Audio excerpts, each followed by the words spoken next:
চৈত্রের শেষ দিন। আজ প্রিয়নার দ্বিতীয় মৃত্যুবার্ষিকী। ছুটির দিন হওয়াতে শেহজাদ ফ্রিসা ও ফ্রিসার দাদুমণি দাদুভাই চাচ্চুকে নিয়ে এক পরিচিত এতিমখানায় এসেছে। এতিম বাচ্চাদের জন্য আজ শেহজাদ দুপুরের খাবারের ব্যবস্থা করেছে। আসছে পর থেকে ফ্রিসা বাচ্চাদের সাথে খেলছে। শেহজাদ দাঁড়িয়ে থেকে নির্লিপ্ত দৃষ্টিতে সেই দৃশ্য দেখছে। হুট করে ফ্রিসা দৌড়াদৌড়ির মধ্য দিয়ে একটা ইটের সাথে লেগে পড়ে যায়। ফ্রিসা কান্না করার আগে শেহজাদ তা দেখে ছুটে যায়। হাঁটু ও হাতের কনুই ছিলে রক্ত বের হচ্ছে। আরো কয়েক জায়গাতে ব্যথা পেয়েছে। ওখানে ইটের সুরকিও ছিল। ফ্রিসা ইতিমধ্যে ঠোঁট ভেঙে কাঁদছে। শেহজাদ ওকে কোলে করে নিয়ে গিয়ে গাড়িতে বসায়। তারপর গাড়িতে থাকা ফার্স্ট এইড বক্সটা তুলো ও স্যাভলন দিয়ে আস্তে আস্তে ড্রেসিং করছে। মিসেস শাহিদা তার অসুস্থ ছেলের হুইল চেয়ার আগলে গাড়ির কাছে আসেন। তারপর ফ্রিসার কাটা স্থানটা দেখে আফসোস করে বলেন, ইস, কতটা ছিলে গেছে দেখেছো। বারবার মানা করার পরেও সেই দৌড়াদৌড়ি করেছেই। এখন ব্যথাটা কে পেল? শেহজাদ, চলো বাড়িতে ফিরে যাই। তোমার ফুপাকে কল করে আসতে বলি। বাচ্চাদের খাওয়াও তো শেষ। ফ্রিসাকে এখন মেডিসিন দিতে হবে, না হলে জ্বর এসে যাবে। হ্যাঁ, আমি ওকে মেডিসিন খাইয়ে দিচ্ছি। আপনি ওর কাছে থাকুন, স্যারকে আমি ডেকে আনছি। শেহজাদ ফ্রিসাকে সিটে ঠিক করে শুইয়ে দিয়ে হাঁটুর নিচে কুশন দিয়ে চলে যায়। একটু পর ডক্টর আকবর রেহমানকে ডেকে নিয়ে আসে। গাড়িতে উঠে বাড়ি ফিরে আসে। শনিবার দুপুরের দিকে মীরার কাছে ইন্টারভিউয়ের জন্য মেল এসেছে। সোমবার তার ইন্টারভিউ। মীরা লাঞ্চ ব্রেকে মেইলটা দেখে রাইমাকে জানাতে চাইল। রাইমা সবে স্যান্ডউইচে কয়েকটা বাইট দিয়েছে। তখন সামনে বসা মীরাকে চুপচাপ বসে থাকতে দেখে ভুরু কুঞ্চন করে প্রশ্ন ছড়ে, কিরে, খাচ্ছিস না কেন? বলেই আবারও খেতে লাগে।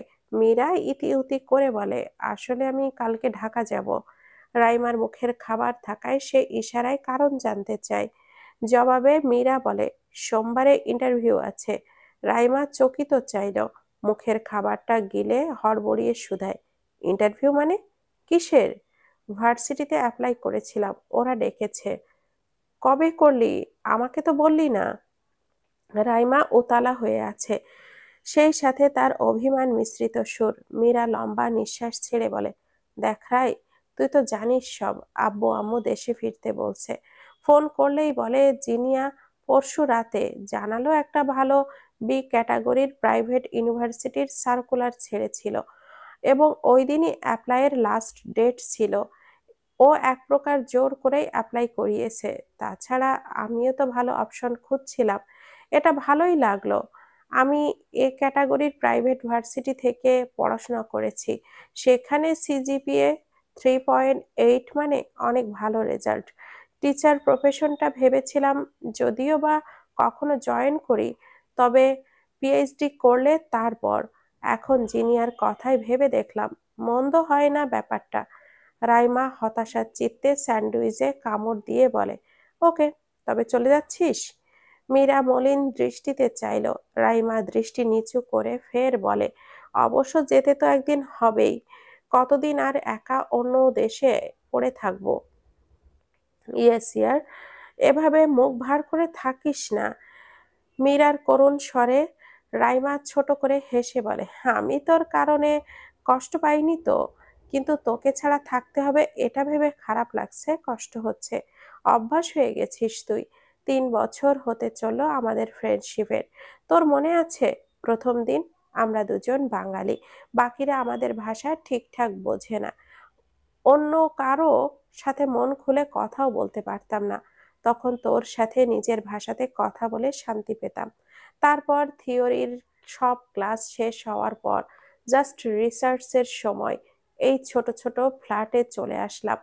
রিসার্চের জন্য ভার্সিটির ল্যাবে রাত 9-10টা অবধি ও মাঝে সাঝে থাকতে হতো। 2 বছর হবে এই ফ্ল্যাটটাতে। মীরার চোখ পানি জমলো। যে কোনো সময় গাল গড়িয়ে দরিয়া বয়ে যাইতে পারে। রাইমারও একই অবস্থা। রাইমা নিজেকে সামলে নিয়ে বলল, এখন ইমোশনাল না করে খা তো, টাইম নেই। অতঃপর সে মাথা নিচু করে দ্রুত খেতে লাগলো। মীরা হালকা হেসে খেতে শুরু করে।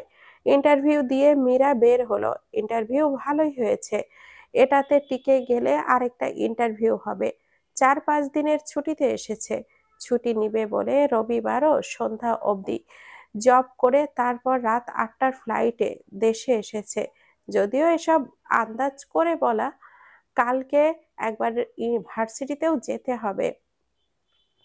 বাড়ি ফিরে মীরা হতবাক। ভাবির কাছ থেকে জানলো ঘটক কিছু ছেলের ছবি ও বায়োডাটা নিয়ে এসেছে। এবারে আবার প্রথম ঘটক, দ্বিতীয় আরেকজন আর বলেনি। শারমিন বলে, এবারে সব প্রবাসী ছেলের বায়োডাটা নিয়ে এসেছে। মীরা সাফ সাফ মানা করে দেয়, আমি প্রবাসী বিয়ে করব না।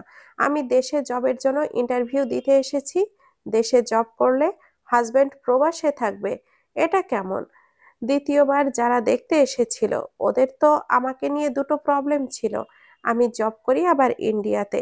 যদিও আমি ওদের মনোভাব বুঝেই বলেছিলাম যে ওই জবটাই করব। ওদের আমার জব করাটা নিয়ে আসল আপত্তি ছিল।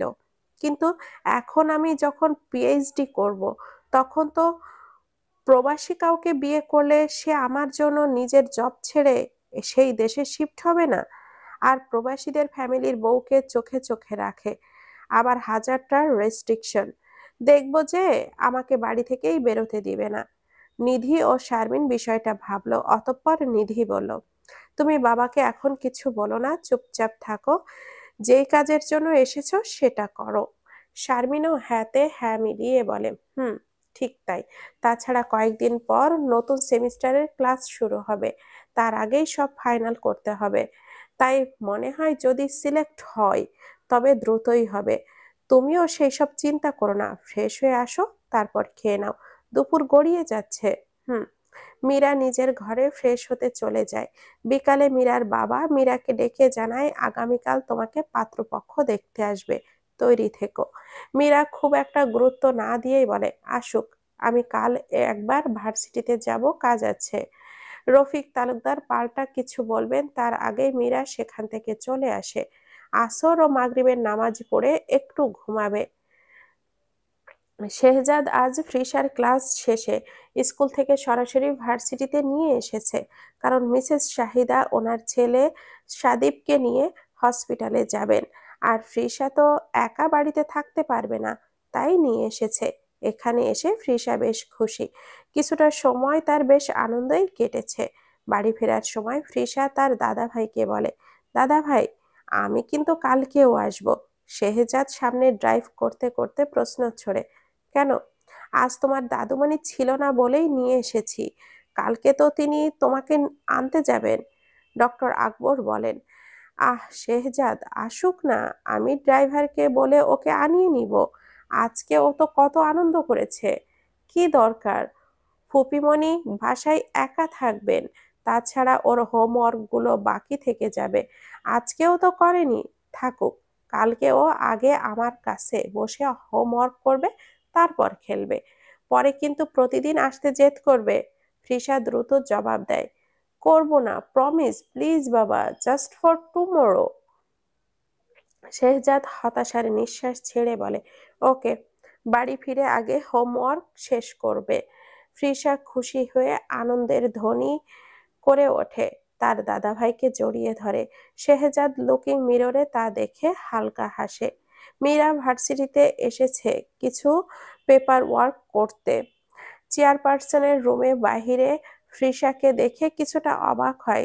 ফ্রিসা তাকে দেখে ছুটে এসে উৎফুল্ল চিত্তে বলে, hi aunty, how are you? Meera একটু নিচু হয়ে ফ্রিসাকে আদর করে বলে, I am fine, how are you Barbie doll? এতগুলো হ্যাপি। ফ্রিসার জবাব ও জবাব দেওয়ার ভঙ্গিতে মীরা হেসে ফেলে। মীরা ওর ড্রেস আপ দেখে জিজ্ঞেস করে, তুমি স্কুল থেকে এসেছো? বাবা তো রাজিই হচ্ছিল না, দাদা ভাই বলাতে রাজি হয়েছে। ও আচ্ছা, তুমি ক্লাস করতে এসেছো? মীরা হেসে জবাব দেয়, না বাচ্চা, আমি একটা কাজে এসেছি, একটু পর চলে যাব। ফ্রিসা মন খারাপ করে বলে, কিছুক্ষণ থাকো না, আমি তোমার সাথে খেলবো। আন্টিরা বিজি এখন। মীরা ভাবলো কিছু, তার মা পই পই করে বলে দিয়েছেন যেন বিকাল 4টার আগে বাসায় আসে। এখন ঘড়িতে প্রায় 12:30 বাজে। ফ্রেশার সাথে কিছু সময় থাকতে পারবে। অতঃপর রাজি হয়ে গেল মীরা। নিজের কাজটা শেষ করতে আগে চেয়ারপারসনের অফিসে গেল। ডক্টর আকবর রেহমান মীরাকে দেখে খুব খুশি হন। ফ্রেশা ছিল বলে তিনি মীরাকে আজকে কাজ ছাড়া বেশি কিছু বলেননি। তারপর মীরা ও ফ্রেশা ভার্সিটির ট্যুর দিতে বেরিয়ে পড়ে। বেশ কিছুক্ষণ ঘোরাঘুরি করার পর ওরা ভার্সিটির কাছে একটা রেস্টুরেন্টে যায়। খাওয়া দাওয়া শেষে মীরার হঠাৎই সময়ের কথা খেয়াল হলে সে ফোনের স্ক্রিনে সময়ের দিকে নজর দেয়। প্রায় দুপুর 2টার ঘর ছুঁই ছুঁই। মীরা তড়িঘড়ি করে ফ্রিসাকে বলে, ফ্রিসা চলো, আন্টির এবার যেতে হবে, নয়তো আন্টির মা আন্টিকে অনেক বকবে। ফ্রিসা মুখটা ছোট করে বলে, এক্ষুনি চলে যাবে? হুম, তোমার বাবাও তো তোমাকে খুঁজছিল, তোমার দাদা ভাই কল করছিল, বেশি দেরি করলে টেনশন করবে তো। ওকে চলো। মীরা ফ্রিসাকে নিয়ে রেস্টুরেন্ট থেকে বেরিয়ে ভার্সিটিতে যায়। এদিকে শেহজাদ চেয়ারপারসনের রুম থেকে অস্থির পায়ে বেরিয়ে ফোন কানে নিয়ে লিফটের দিকেই আসছিল। তখনই মীরার ফোনটা বেজে ওঠে। মীরা তখন সবে লিফট থেকে নামবে। ব্যাগ থেকে ফোনটা বের করতে করতে লিফট থেকে নামা মাত্রই কেউ একজন সো মেরে ফ্রিসাকে নিজের কাছে নিয়ে নিয়েছে।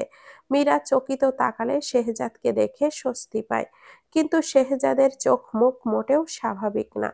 তৎক্ষণাৎই শেহজাদ কিছু একটা লুড়ো স্বরে শুধায়, হোয়াট ডিড ইউ টেক ফ্রিসা? মীরা খানিক চমকে ওঠে, তারপর আমতা আমতা করে বলে, আসলে স্যার একটু রেস্টুরেন্টে গিয়েছিলাম। আমার পারমিশন নিয়েছো? মীরা মাথা নাড়ে।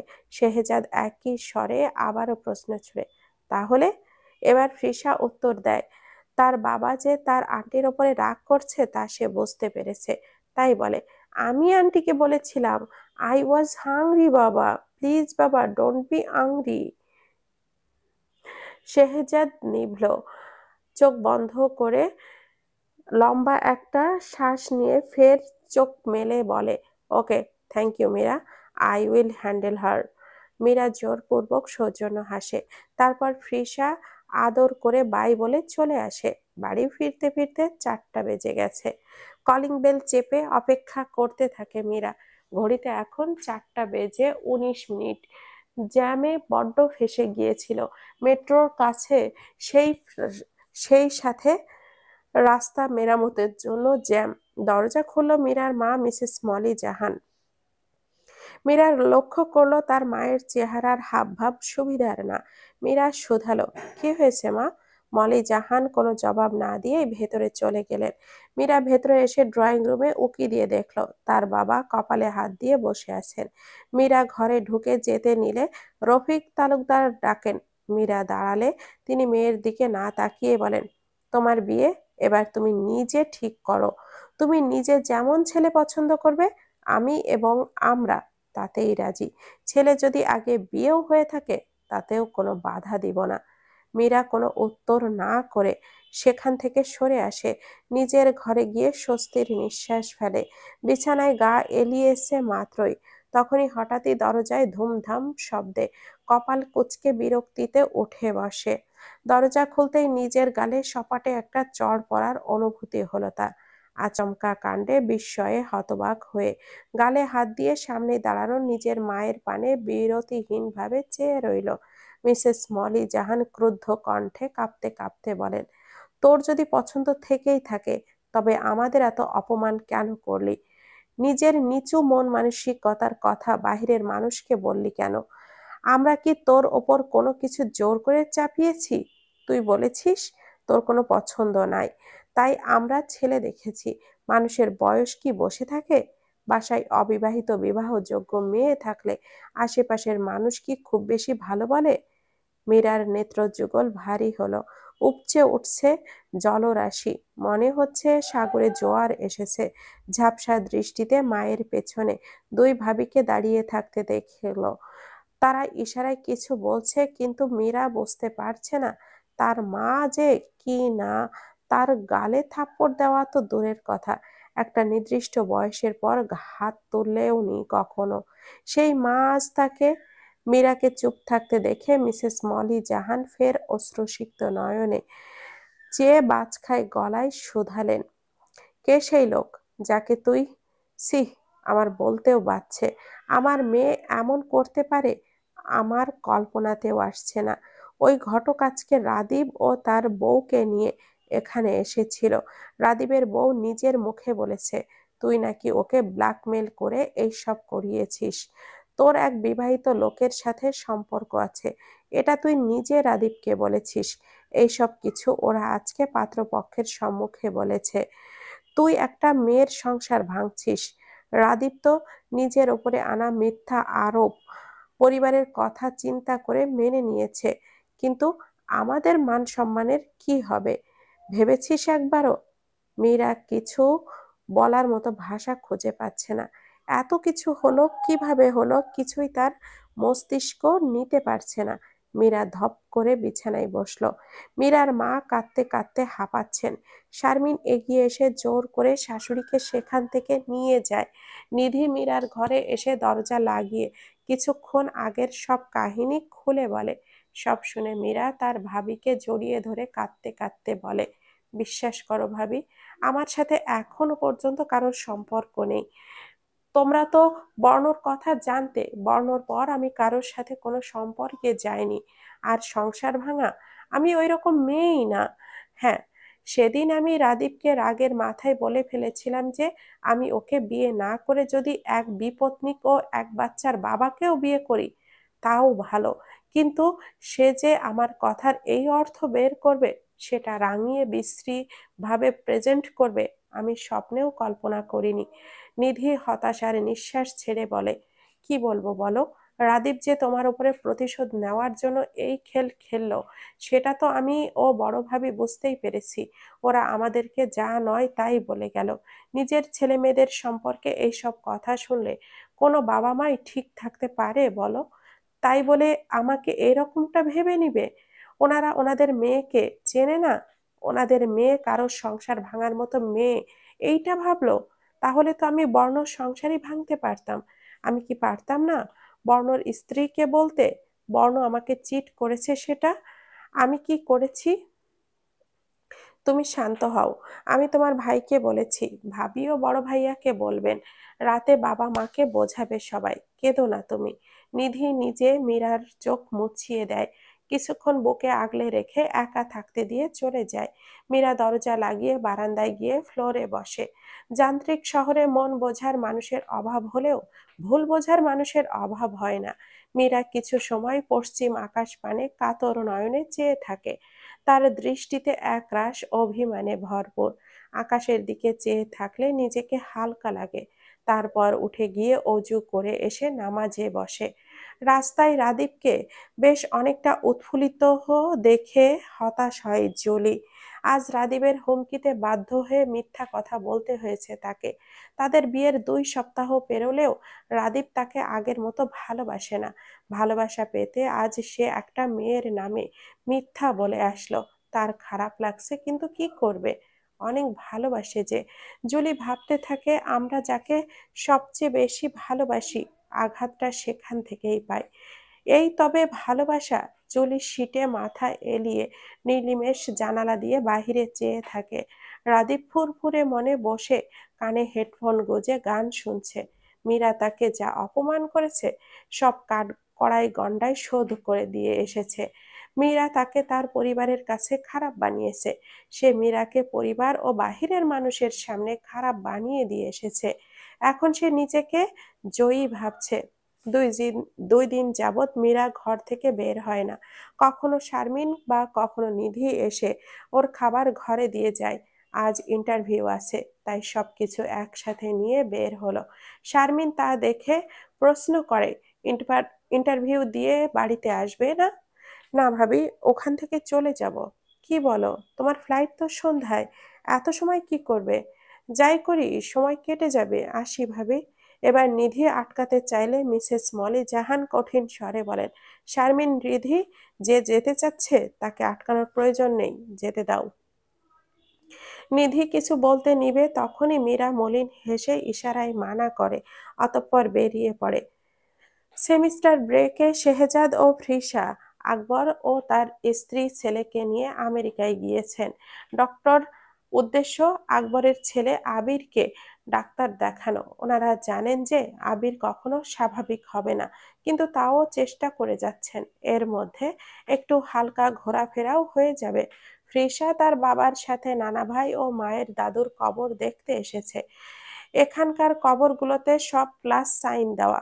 ফ্রিসা প্রশ্ন করে, বাবা, এখানে কবরে প্লাস সাইন কেন? মাম্মারটাতে তো নেই। শেহজাদ হালকা হেসে জবাব দেয়, এখানে যাদের কবর দেওয়া হয়েছে সবাই অন্য ধর্মের, তাই এটা রিলিজিয়াস ম্যাটার। এখানে যাদের কবর দেওয়া হয়েছে সবাই অন্য ধর্মের, তাই আর এটা রিলিজিয়াস ম্যাটার। কিন্তু ফ্রিসার মনে কৌতূহল দমেনি। সে পাল্টা প্রশ্ন করে, ওরা তো মাম্মামের পাপা ও দাদামণি, তাহলে এইরকম কেন? তুমি বড় হলে বুঝবে বাচ্চা, এটা মনে রেখো। আর in this world there is so many religion. সব রিলিজিয়নের একজন বিধাতা থাকে, আর ভিন্ন নামে ডাকে যার যার বিশ্বাসের উপর ভিত্তি করে। যেমন আমরা এক আল্লাহকে মানি, তাই আমরা মুসলিম। ফ্রিসা মিষ্টি করে হেসে বাবার হাতটা ধরে চলে আসে। আকবর আজকে মীরাদের বাড়িতে এসেছেন। সাথে এসেছে তার স্ত্রী, পুত্র ও নাতনি ফ্রিসা। শেহজাদ এই ব্যাপারে কিছুই জানে না। শেহজাদ এখনো আমেরিকা থেকে ফেরেনি, একটা কাজে আটকে পড়েছে। আকবর তার স্ত্রী, ছেলে ও নাতনিকে নিয়ে গতকাল ফিরে এসেছে। তিনি এসেছেন মীরার বাবার সাথে কথা বলতে। প্রথমে এসেই নিজের পরিচয় দেওয়াতে মীরার পরিবার তাদেরকে সাদরে আপ্যায়ন করে। মিসেস শাহিদা বলেন, আমরা এখানে একটা উদ্দেশ্যে এসেছি, আপনারা প্লিজ বিব্রত হবেন না। বিষয়টা ঠান্ডা মাথায় ভেবে দেখবেন আশা করি। মিসেস মলি জাহান স্বামীর মুখপানে একবার চেয়ে হালকা হেসে বলেন, আপনি বলেন আপা, আমরা কিছু মনে করব না। মিসেস শাহিদা তার ছেলে ও নাতনিকে দেখিয়ে বলেন, এ হচ্ছে আমাদের একমাত্র ছেলে আবির, আর ও হচ্ছে ফ্রিসা, আমার ভাইয়ের ছেলের ঘরের নাতনি। ফ্রিসার বাবা মানে আমার ভাতিজা শেহজাদও মীরার টিচার। শেহজাদের অ্যাসিস্ট্যান্ট প্রফেসর হিসাবেই আছে। ভাই ভাবি আমেরিকার সিটিজেনশিপ পাওয়ার পর শেহজাদ আমেরিকায় গিয়ে অনার্সে ভর্তি হয়। তারপর সেখান থেকে একেবারে পিএইচডি করে আমাদের অনুরোধে দেশে আসে। ভাই ভাবিও পরে চলে এসেছিল, ওনারা এখন আর বেঁচে নেই। শেহজাদও আমাদেরই ছেলেই, আমাদের নিজেদের ছেলে তো জন্ম থেকেই এমন। এই শেষ বয়সে শেহজাদ ও ফ্রিসা আছে বলেই আমরা কিছুটা ভালো আছি। কথা বলতে বলতে মিসেস শাহিদা হালকা হাতে টিস্যু দিয়ে চোখ মুছলেন। উপস্থিত সবাই নীরব। মিসেস মলি জাহান ফ্রিসাকে নিজের কাছে ডেকে জিজ্ঞেস করেন, ওর মা কোথায়? 2 বছর আগে নিজের জেদ আঁকড়ে দ্বিতীয় সন্তান জন্ম দিতে গিয়ে ওকে মা হারা করে চলে যায়। মিসেস মলি জাহান আফসোস করেন। নিধি ও শারমিন আড়ালে দাঁড়িয়ে কিছু একটা সন্দেহ করছে। মীরার ভাইয়েরা বসে থেকে একে অপরের মুখ চাওয়াচাই করছে। নিধি কিছু একটা ভেবে ফ্রিসাকে মৃদুলার সাথে খেলার কথা বলে নিয়ে যায়। ডক্টর আকবর রেহমান এবার বলেন, জানি না আপনারা বিষয়টা কিভাবে নেবেন। আমাদের স্বার্থপরও ভাবতে পারেন। আসলে আমরা নিজেদের স্বার্থেই এসেছি। মিস্টার রফিক তালুকদার এবার সন্দিহান হলেন। তিনি প্রশ্নাত্মক দৃষ্টি নিক্ষেপ করে শুধালেন, জি বলেন। আমরা শেহজাদের জন্য মীরার হাত চাইতে এসেছি। ফ্রিসার জন্য একটা মায়ের সন্ধানে এসেছি, যে শেহজাদ ও ফ্রিসার জীবনের অপূর্ণতা পূর্ণ করবে। মীরার বাবা মা ও ভাই ভাবিরা স্তব্ধ হয়ে গেল। তারা একে অপরের মুখ চাওয়াচাই করছে। মীরার বাবা মা ও ভাই ভাবিরা স্তব্ধ হয়ে গেল। তারা একে অপরের মুখ দেখে তাকিয়েই আছে। মীরার ছোট ভাই মারুফ বলল, স্যার, আমি আপনাকে যথেষ্ট সম্মান করি। আপনার কাছে কি প্রস্তাবটা একটু অন্যরকম মনে হচ্ছে না? প্রস্তাবটা অন্যরকম সেটা আমিও মানি, কারণ অন্য কারোর স্বামী স্ত্রী হওয়া সহজ, কিন্তু অন্য কারোর বাচ্চার মা হওয়া সহজ না। মাকে মমতাময়ী হতে হয়। বাঙালি মেয়েরা নিজের সন্তানের প্রতি মমতাময়ী হলেও স্বামীর পূর্বের স্ত্রীর সন্তানের প্রতি মমতাময়ী হতে পারে না, কিন্তু তাও আমি প্রস্তাব নিয়ে এসেছি, কারণ মীরাকে আমার অন্যরকম মনে হয়েছে। সে গতানুগতিক ধারার না। আকবর খানিকটা থামলেন, ফের কিছু বলবে তার আগেই মীরার বাবা বলেন, দেখেন স্যার, মীরা যেহেতু আমার মেয়ে, সেক্ষেত্রে মেয়ের জন্য ভালো কিছু দেখা আমার কর্তব্য। আমার মেয়েকে বিবাহিত ছেলের সাথে কিভাবে? তাছাড়া মীরাকে আপনার অন্যরকম লাগলেই কি ও কারোর সৎ মা হিসাবে ভালো হবে? আমাদের সমাজে অনেক মেয়েই আছে যারা সৎ মায়েদের কার্যক্রম শুনে কষ্ট পায়, কিন্তু পরবর্তীতে যখন ওরাই কারোর সৎ মা হয়, তখন সেম কাজটাই করে। আকবর রেহমান করুণ নয়নে চাইলেন, অতঃপর মলিন স্বরে বলেন, জানি না, আমার কেন জানি মনে হচ্ছে, কিন্তু সেদিন ওকে দেখার পর সত্যি মনে হয়েছিল। আমি সাথে সাথেই প্রস্তাবও দিয়ে ফেলেছিলাম। এই তো কিছুদিন আগেও মীরা ভার্সিটিতে গিয়েছিল, কাজ শেষে ফ্রিসার সাথে কিছু কোয়ালিটি টাইম কাটিয়েও এসেছে। এবার রফিক তালুকদারের ভুরু কুঞ্চন করলেন, সতর্ক হয়ে শুধালেন, কোন দিন? কিছুদিন আগে, জব ইন্টারভিউয়ের জন্য এসেছিল তখন। মীরার বাবা এবার ভাবনায় পড়ে গেলেন। বিগত দিনগুলোর সব ঘটনা একে একে তার মস্তিষ্কে জড়ো হচ্ছে। দুয়ে দুয়ে চার মেলানোর প্রচেষ্টায় ফের একবার হতাশ হলেন। ভাবলেন, মেয়ের এখানেই পছন্দ, তাই তো ওইসব কথা বলেছিল। এখন মেয়ের সাথে অমত করলে কি বরং হিতে বিপরীত হতে পারে। মীরার বাবা বলেন, মীরা রাজি হলে আমরাও রাজি। কিন্তু আপত্তি করলো মীরার ছোট ভাই মারুফ। সে বলল, কিন্তু বাবা, হতেও তো পারে মীরা বাচ্চা ভালোবাসে বলে ওই বাচ্চার মেয়েটাকে আদর করে, অন্য কারোর বাচ্চার মা হওয়ার সহজ কাজ নয়। মারুফকে জবাব দিল রুবেল। সে মলি জাহানের দিকে তাকিয়ে বলে, মীরা পারবে, ও ঠিক মায়ের মতো আগলে রাখতে জানে। দৃষ্টি করুণ হলো রুবেলের, অক্ষি পল্লব ভারী হলো, সেই সাথে মলি জাহানেরও। রুবেল উঠে যেতেই মলি জাহানও আড়ালে চলে গেলেন। রফিক তালুকদার ওনার স্ত্রী ও বড় ছেলেকে উঠে যেতে দেখে দীর্ঘশ্বাস ফেলেন। এরপর ডক্টর আকবর রেহমান ও রফিক তালুকদার আসরের নামাজ পড়তে মসজিদে গেলেন। রুবেল ঘরে গিয়ে মীরাকে হোয়াটসঅ্যাপে কল করে। মীরাকে সে নিজ থেকে অনুরোধ করবে। নিজের ঘরে আসার পথে মৃদুলার সাথে ফ্রিসাকে খেলতে দেখে খুব কাঁদতে ইচ্ছে করছিল। বাচ্চাটা মৃদুলারই বয়সী হবে, তাহলে আরো ছোট বয়সে মাকে হারিয়েছে। মীরা ল্যাবে কাজ করছে। ইন্ডিয়ার সময় এখন বিকাল 4:30 ছুঁই ছুঁই, আর বাংলাদেশের সময়টাতে 5টা বাজতে চলল। কেমিক্যাল রিয়াকশনের প্রসেসিং চলছে, তাই মীরা অপেক্ষা করছিল। হঠাৎ বড় ভাইয়ের কল আসাতে রাইমাকে বলে ফোনটা হাতে নিয়ে ল্যাব থেকে বেরোয়। মীরা বলে, হ্যাঁ ভাইয়া বলো। রুবেল নিজেকে ধাতস্থ করে বলে, ও ছোট বাচ্চাটার মা হবি? কোন ছোট বাচ্চা? ভাইয়ের মুখে হঠাৎ বাচ্চার কথা শুনে মীরা বুঝতে পারল না। ওই যে ফ্রিসা, ফুলের মতো বাচ্চাটার জীবনে মায়ের ভালোবাসা নিয়ে যেতে পারবি? মীরার বুকটা ধক করে ওঠে। তার বড় ভাই এইসব কিভাবে জানলো? প্রশ্নরা ঘুরপাক খাচ্ছে ভীষণ। জিভ দিয়ে নিজের শুষ্ক ওষ্ঠদ্বয় ভিজিয়ে নিয়ে ফের শুধোয়, তোমাকে এসব কে বলেছে? কোন ডিপার্টমেন্টের চেয়ারপারসন? তোর ডিপার্টমেন্টেরই তো। আহ স্যার আজকে আমাদের বাসায় এসেছেন। মীরা অবাক হয়ে গেল, কিছু মুহূর্ত কিছু বলতে পারল না। রুবেল অস্থির হয়ে বলে, রাজি হয়ে যা মিরু, ফুলের মতো বাচ্চাটাকে নিজের আঁচলে আগলে নে। অন্য যেসব পাত্র আসছে তাদের থেকে ওই বাচ্চার বাবা অন্য সব দিক দিয়ে এগিয়ে, কিন্তু পিছিয়ে একদিকেই, সে হচ্ছে বিপত্নিক এবং এক বাচ্চার বাবা। আমি তোকে এই বলে পিছিয়ে থাকা দিকটার জন্যই বলবো। বল মিরু। ভাইয়া, আমি পরে কথা বলছি, দেশে এসে কথা বলছি। বাবা মাকে বলে দিও আমার জব হয়ে গেছে, আমি সামনের সপ্তাহেই দেশে ফিরবো। শেষাক্ত কথাটা শুনে রুবেল বেশ খুশি হয়, কিন্তু বোনের অস্বস্তি আন্দাজ করতে পেরে আর কথা না বাড়িয়ে অভিনন্দন জানিয়ে ফোনটা কেটে দিল।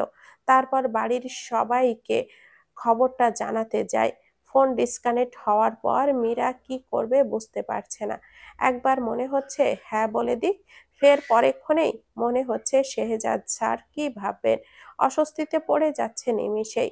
তারপর নিজেকে শান্ত করতে ব্রিথ ইন ব্রিথ আউট টেকনিকটা প্রয়োগ করে নিজের কাজে গেল। বাড়ির সবাই সহ ডক্টর আকবর রেহমান ও তার স্ত্রী মীরার জবের খবর শুনে খুব খুশি হয়। মীরা নিজে না জানানোতে মিসেস মলি জাহান একটু কষ্ট তো পেলেনই, কিন্তু তার মনে হলো অন্যের মিথ্যে কথায় প্রভাবিত হয়ে তিনি মেয়েকে এত কিছু না বললেও পারতেন। খেলতে খেলতে নিহান ফ্রিসাকে কামড় দিয়ে বসলো। ফ্রিসা তার স্বরে চিৎকার করে মিসেস শাহিদা সহ মলি জাহান, শারমিন, নিধি ছুটে গেল। নিধি তো বুঝেই গেছে এই তার বাদর ছেলের কাজ। ছেলেকে টেনে এনে দুই এক ঘা ইতিমধ্যে লাগিয়েও দিয়েছে। নিহানও এখন চিৎকার করে কাঁদছে। মিসেস শাহিদা ও শারমিন টেনে ছাড়িয়ে নিয়েছে ওদের। মিসেস শাহিদা বলেন, ও কি বোঝে? এতটুকুন বাচ্চা, তুমি মারলে কিভাবে? ওর বাজে স্বভাব হয়ে গেছে, সবাইকে কামড়াবে ও মারবে। বাবা দাদি ও বড় বাবা সবার আহ্লাদে আরো বেয়াদব হচ্ছে। সিয়াম তো কি সুন্দর ভদ্র হয়ে থাকে। মলি জাহান ধমক দিল নিধিকে, থামো তুমি, ফ্রিসার হাতে স্যাভলন লাগিয়ে দাও, রক্তের ছাপ দেখা যাচ্ছে। নিধি দ্রুত ফ্রিসাকে নিজের ঘরে নিয়ে গিয়ে স্যাভলন বের করে তুলোতে নিয়ে আস্তে আস্তে লাগাতে থাকে। স্যাভলনের জ্বালা পোড়ার কারণে ফ্রিসা নিজেই কাতর হাতে ফু দিচ্ছে। নিধি আদরে কণ্ঠে বলে, সরি বাচ্চা, আমি ওই বাদরকে আজকে আচ্ছা মতো বকে দেব। ফ্রিসা তার মিষ্টি কণ্ঠে বলে, no aunty, he is so cute. আমি ওর গাল টিপে দেওয়াতে ও আমাকে কামড় দিয়েছে। ইট ওয়াজ মাই ফল্ট। নিধি কয়েক সেকেন্ড ফ্রিসার পানে নিরন্তর চেয়ে থাকে। তারপর ফ্রিসার চোখের সামনে হাত নাড়ালে দ্রুত দৃষ্টি হটিয়ে হেসে তুলোটা ফেলে দেয়। শেহজাদ আমেরিকা থেকে ফিরে সবে বাড়িতে ঢুকতেই ফ্রিসা ছুটে যায়। শেহজাদও মেয়েকে পরম আদরে কোলে তুলে নেয়। তারপর শুরু হয় ফ্রিসার কথা। কথায় কথায় সে বলে ফেলে, জানো বাবা, নতুন মাম্মামের বাসায় কত মানুষ, সবাই আমাকে অনেক আদর করেছে। আমার মতো একটা কিউট গার্ল ও দুইটা কিউট বেবি বয়ও আছে। একটা বেবি বয় আমার হাতে ব্যথা দিয়েছিল, এই দেখো। তারপর বেবিটার আম্মু ওকে মেরেছেও। বেবিটা তো গালে হাত দেওয়াতে রেগে গিয়েছিল বলো। তারপর বেবিটার আম্মু আমার হাতে মেডিসিন লাগিয়ে দিয়েছিল। শেহজাদ মেয়ের কথা শুনে খুব অবাক হয়। তার অনুপস্থিতিতে সবাই এত দূর এগিয়ে গেছে। ফ্রিসার মধ্যেও বেশ উৎসাহ দেখা যাচ্ছে। সে কি আদৌ বোঝে নতুন মাম্মাম মানে কি? শেহজাদ হতাশ হয়। তারপর তার ফুপিকে ডাকে, ফুপি যান। মিসেস শাহিদা ওনার ছেলের ঘরে ছিলেন। শেহজাদের ডাক শুনে সেখানে আসেন। তুমি এখনো এখানে দাঁড়িয়ে? ঘরে গিয়ে ফ্রেশ হয়ে রেস্ট করো। আর ফ্রিসা, তোমার বাবা এখন টায়ার্ড না? কোল থেকে নেমে পড়তে বসো, কয়েকদিন পর পরীক্ষা তোমার। আমি কিন্তু তোমার লেখা চেক করব। যাচ্ছি দাদুমণি, বাবাকে স্টোরিটা বললাম। বাবা, গো অ্যান্ড রেস্ট। এই বলেই ফ্রিসা কোল থেকে নেমে ছুটে চলে যায়। ফ্রিসা যেতেই শেহজাদ ক্লান্ত কণ্ঠে শুধায়, কাল আপনারা কোথায় গিয়েছিলেন? মিসেস শাহিদা খানিকটা ঘাবড়ালেন, অতঃপর কণ্ঠে স্বাভাবিকতা প্রকাশ করে বলেন, তোমার ফুপা সেই মেয়ের কথা বলেছিল না, তাদের বাড়িতে গিয়েছিলাম। কেন, কি লাভ? তুমি অযথা হতাশ হচ্ছ শেহজাদ। সেই মেয়েটির পরিবার কিন্তু অনেকটাই রাজি। এখন মেয়ে দেশে ফিরলে চূড়ান্ত সিদ্ধান্ত জানাবে। আমার কিন্তু শতভাগ মনে হচ্ছে মেয়েটি রাজি হয়ে যাবে। ফ্রিসাকে তো পছন্দ করে মেয়েটা। আপনারা কার কথা বলছেন? শেহজাদের কণ্ঠ সন্দেহের সুর। মিসেস শাহিদার কথা কাটাতে চাইলেন, সেটা তুমি পরে ঠিকই জানতে পারবে। আগে তাদের চূড়ান্ত সিদ্ধান্তটা জানাক। এখন যাও, গিয়ে ফ্রেশ হয়ে রেস্ট করো। এটা বলেই আর কালক্ষেপণ না করে মিসেস শাহিদা দ্রুত স্থান ত্যাগ করলেন। শেহজাদ পিছু ডাকলেও ফিরল না। অতঃপর শেহজাদ ঘন নিঃশ্বাস ছেড়ে নিজের রুমের দিকে অগ্রসর হয়। যাওয়ার আগে সার্ভেন্টকে ডেকে 10 মিনিট পর কড়া করে কফি বানিয়ে পাঠাতে বলে। এখন সে এইসব নিয়ে ভাবতে নারাজ, যা হবে পরে দেখা যাবে। মীরা ও রাইমা কফি নিয়ে ব্যালকনির ফ্লোর ম্যাট বিছিয়ে বসে কাচের থাই গ্লাসে পিঠ ঠেকিয়ে রেখেছে, দুজনে নিরন্তর দৃষ্টির আকাশে ওই থালার মতো শুভ্র রঙের পূর্ণ চন্দ্রের দিকে। সব লাইট বন্ধ করে চাঁদের জ্যোৎস্না উপভোগ করছে দুই বান্ধবী। পাশে সাউন্ড বক্সে সফট মিউজিকের টোন বাজছে। নীরবতার সুতা কেটে রাইমা ভাবলেশহীন কণ্ঠে শোধায়, আমাদের আর দেখা হবে না, তাই না? মীরা রাইমার দিকে ফিরল। কাল সন্ধ্যায় তার ফ্লাইট। রাইমার নীরবতায় তাকে ওর কষ্টটা বুঝিয়ে দিচ্ছে। মেয়েটা তো নীরব থাকার মতোই না। মীরা বলে, হবে। দূরত্ব কি বন্ধুত্ব নষ্ট হয়ে যায়? তুই সারা জীবন আমার প্রিয় রাই হয়ে থাকবি। আমিও মাঝে মাঝে তোকে দেখতে না বলে চলে আসব। আর সত্যি আসবি? হুম। আবারও নীরবতা। মীরা ঝাপসা দৃষ্টিতে ফের আলোকিত চাঁদকে দেখতে থাকে। রাইমা চোখ থেকে দুফোঁটা অশ্রু জল কফির মগে টুপ করে পড়ল। নতুন দীপশিখা প্রজ্বলিত হতে শুধু কিছু ধাপ বাকি। বৈঠকের সবার উৎসুক দৃষ্টি মীরার উপরে নিবদ্ধ। মীরা এতে যেন দোটানার সাথে অস্বস্তিতেও পড়ে গেছে। কিছুক্ষণ আগেই আকবর রেহমানের সাথে ফোনে কথা বলেছে, জেনেছে শেহজাদ স্যার মীরার বিষয়ে জানে না। মীরা তখন অবাক হয়েছিল, কিন্তু পরে জানতে পারল মেয়ে দেখেছে এটা জানে, কিন্তু মেয়েটা কে তা জানে না। এগুলো মনে করে মীরার অস্বস্তি লাগলো। শেহজাদ স্যার কি ভাববে তার ব্যাপারে? কেমন এক গুমোট অনুভূতিরা লতার মতো তাকে আষ্ঠে পৃষ্ঠে জড়িয়ে ধরেছে। মীরার বাবা ফের শুধালেন, তোমার মতামত বলো। আমার ও তোমার মায়ের কোনো আপত্তি নেই। আমি বিশ্বাস করি তুমি তোমার মায়ের মতোই কোমল। মীরা ভেবে চিনতে সময় নিয়ে বলো, ফ্রিসার মা হতে আমার কোনো আপত্তি নেই। ও অন্যান্য বাচ্চাদের তুলনায় আলাদা, কিন্তু ওর বাবা, উনি তো আমার স্যার। আমাদের দুজনের জন্য ব্যাপারটা সত্যিই অস্বস্তিকর। আমি স্যারের সাথে কথা বলবো, উনি যা ভালো মনে করেন। আমি আমার মায়ের অন্য কোনো দিক পেয়েছি কিনা জানি না, কিন্তু এক মা হারা সন্তানকে আগলানোর গুণটা ঠিকই পেয়েছি। মীরার বড় ভাই মলিন হাসল। মীরার মা তার আপন মা নয়, সৎ মা, সম্পর্কে খালাও হয়।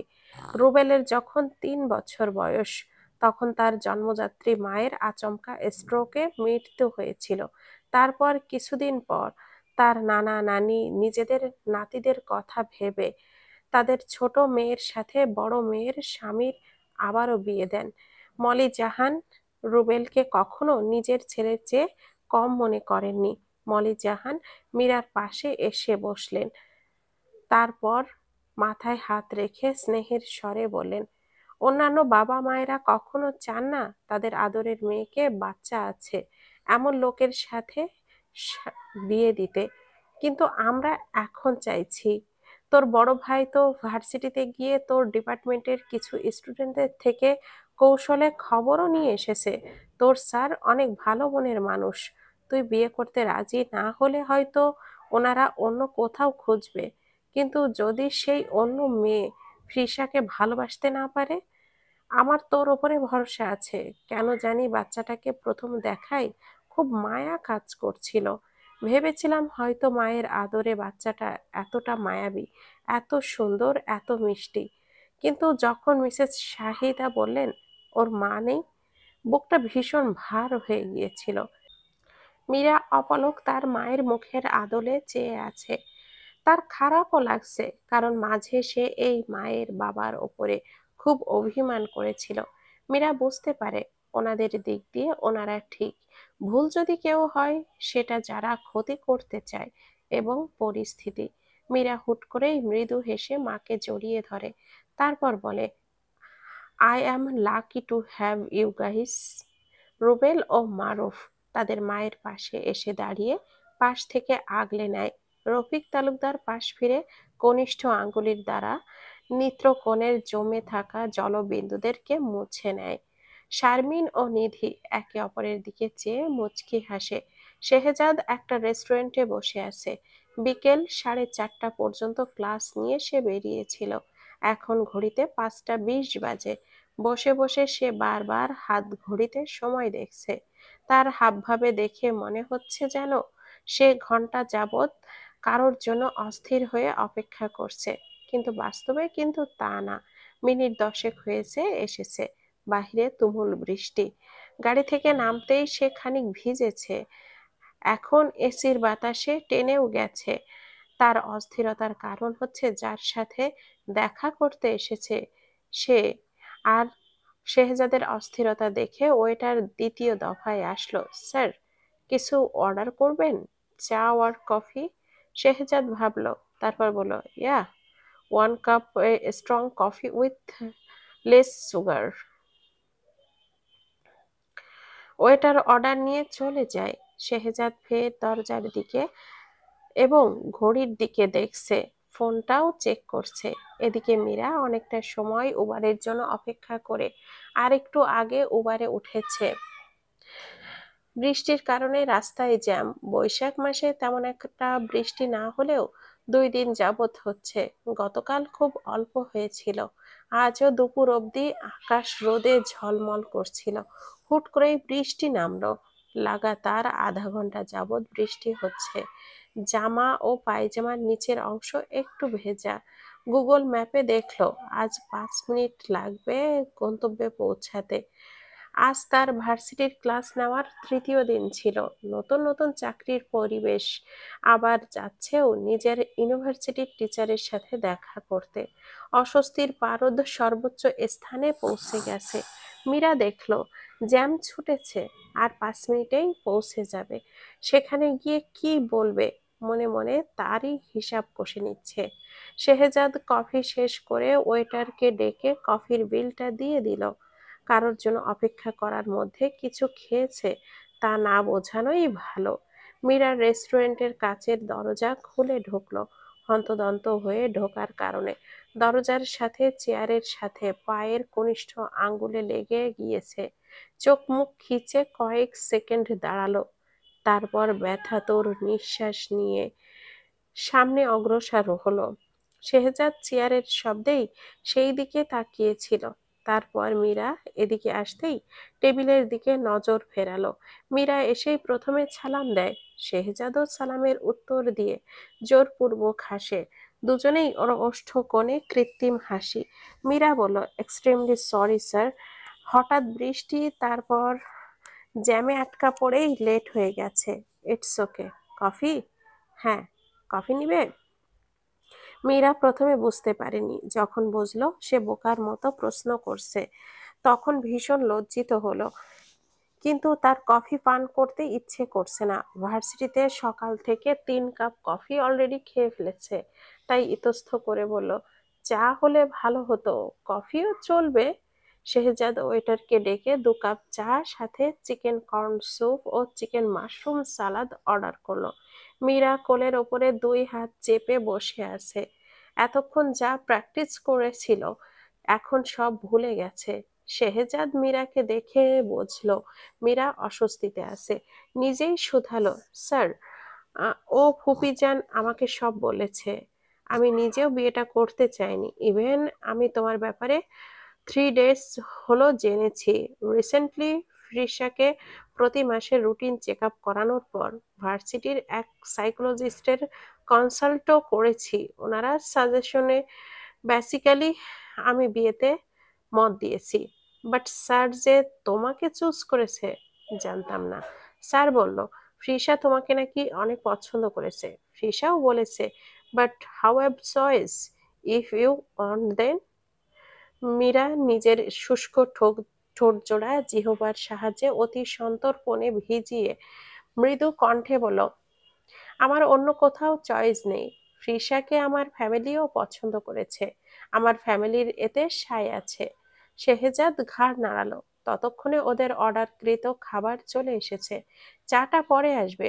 শেহজাদ ইশারায় মীরাকে নিতে বলল। খাওয়ার সময়টাতে দুজনের কথা বলল না। খেতে খেতে ওরা নিজেদের কথা গোছাচ্ছে। খাওয়া শেষে চা আসলো। শেহজাদ শোধালো, ফার্স্ট টিচিং এক্সপেরিয়েন্স কেমন লাগছে তোমার? মীরা মৃদু হেসে বলল, কোয়াইট গুড। আপনাদের স্ট্রাগলটা বুঝতে পারছি। খানিক হাসির পরিবেশ সৃষ্টি হলো। তোমার রেজাল্ট তো অনেক ভালো দেখলাম। আমাদের ভার্সিটিতে হতেও তো পারতো। As a ex student CGPA 3.8 হলেই এনাফ। এখানে হওয়ার পর মনে মনে হলেও চেয়েছিলাম, কিন্তু এখন সার্কুলার ছিল না। হুম, চাইলে পরের বার ট্রাই করতে পারবে। এখন এক্সপিরিয়েন্স গেদার করো। নিজের ভার্সিটিতে টিচিং করা আরো চ্যালেঞ্জিং। জি স্যার। কথা বলতে বলতে চা পান করাও শেষ। শেহজাদ বলে, ওকে চলো, সন্ধ্যা হয়ে আসবে। বৃষ্টিও থেমে গেছে। জি স্যার। মীরা উবারে কল করতে চাইলে শেহজাদ বলে, উবার আসতে সময় লাগবে, এমনিতেও বৃষ্টি হয়েছে, আমি তোমাকে কিছু দূর ড্রপ করে দিচ্ছি। মীরা ফের দোটানাতে পড়ল। তাকে ভাবতে দেখে শেহজাদ ফের বলে, যেখানে বিয়ে হচ্ছে সেখানে সামান্য ড্রপ করা নিয়ে না ভাবাই ভালো। এই কথার পর মীরা কিছু বলার থাকে না। সে ইশারায় হ্যাঁ বলে শেহজাদের সাথে চলতে। 2 দিন পর মীরা ফ্রিসার সাথে ফোনে কথা বলছে। প্রায় ঘন্টাখানিক হতে চলল তাদের কথোপকথন। তখন অন্য একটা অচেনা নাম্বার থেকে বারবার বিরামহীন কল আসছে। মীরা তা দেখে বিরক্ত হয়ে আবারও ফ্রিসার কথা বলছে। এইদিকে ফ্রিসার চোখে ঘুম চলে এসেছে। কথা বলার এক পর্যায়ে তার কোনো আওয়াজ না পেয়ে মীরা হালকা হেসে ফোনটা রেখে দেয়। অতঃপর কফি বানাতে যায়। লাইট কফির সাথে মধু মিশিয়ে খেলে তার ঘুমটা ভালো হয়। ঘড়িতে এখন রাত 11টা। মীরার বড় ভাবি খাবারগুলো ফ্রিজে রাখছে। সে মীরাকে বলে, মিরু, তোমার ভাইয়ার জিজ্ঞাসা করেছিল, কাল তো শুক্রবার, তাহলে কথা বলে কালকেই আংটি বদলটা এগুলো হয়ে যাক, তারপর সামনের শুক্রবার বিয়ে। মীরা কিঞ্চিত ভাবলো, জবাবে বলল, এখন না, এখন ভার্সিটিতে অ্যাড্রপের কার্যক্রম চলছে, তারপর ক্লাস রিশিডিউলিং আর এগুলো চলছে। আমার নিজেরও একটা ক্লাস টাইম চেঞ্জ হয়েছে, আরও হয় কি না। তাছাড়া আমি ফ্রিসার মনের কথাও বুঝতে চাই। আমার সাথে টাইম স্পেন্ড করতে পছন্দ করে বলেই যে সে মায়ের জায়গা দিয়ে দিবে এমনটাও তো না। হতেও তো পারে আন্টি হিসাবে পছন্দ করে, কিন্তু মায়ের জায়গাটা খুব সেনসিটিভ। 1 সপ্তাহে যদি মনে হয়, তাহলে বাকি সব। বিয়ের পরও কিন্তু দিনের 10 ঘন্টা আমি ওর সাথেই থাকতে পারবো না, এটাও ওকে বুঝতে হবে। আচ্ছা, আমি তোমার ভাইয়াকে বলবো। এখন যে কফি খাচ্ছ, ঘুম হবে? তোমার তো কাল ছুটি। তুমি তো জানোই আমি মধু দিয়ে কফি খেলে ঘুম আরো জেঁকে আসে। তা ঠিক। আচ্ছা খাও তবে।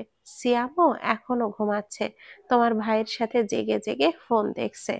মীরা হাসলো, তারপর কফি করে নিজের ঘরে চলে আসলো। এসে দেখলো আবারও ফোনটা বাজছে, ওই একই অচেনা নাম্বার থেকে। মীরা ভাবলো হয়তো কোনো স্টুডেন্ট, কিন্তু এত রাতে? ক্লাসে তো বলাই হয়েছে যে কোনো দরকার হলে অফিস আওয়ারে আসতে, আর যদি অফিস আওয়ারে আসতে না পারে তবে রাত 8টার আগে কল করতে। এখন বাজে 11টা। ফার্স্ট সেমিস্টারের স্টুডেন্টরাই এই কাজগুলো বেশি করে। মীরা ফোনটা রিসিভ করে সালাম দিয়ে প্রশ্ন করে, কে বলছেন? অপর পাশ থেকে শোনালো, চিনতে পারছো না মীরা? মীরার ভুরুদয় কুঁচকে এলো। সে সন্দিহান কণ্ঠে বলল, হেয়ালি না করে আপনার পরিচয়টা দিন। এত রাতে একটা মেয়েকে এতবার ফোন করার কোন ধরনের ভদ্রতা? 3 বছরে ভুলে গেলে এখন কণ্ঠও চিনতে পারছো না? ভালোই তো আপডেট হয়েছে, হ্যাঁ? মীরা থমকে যায়। তার শ্বাস প্রশ্বাসের গতি স্বাভাবিকের তুলনায় বেড়ে গেছে। ফোনটা হাতে নিয়ে আবারও চেক করে দেখল, বাংলাদেশি নাম্বারই তো।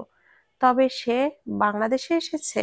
অপর পাশ থেকে আবারও শোনালো, মনে পড়েছে নাকি ডিটেলস ইন্ট্রো দিতে হবে?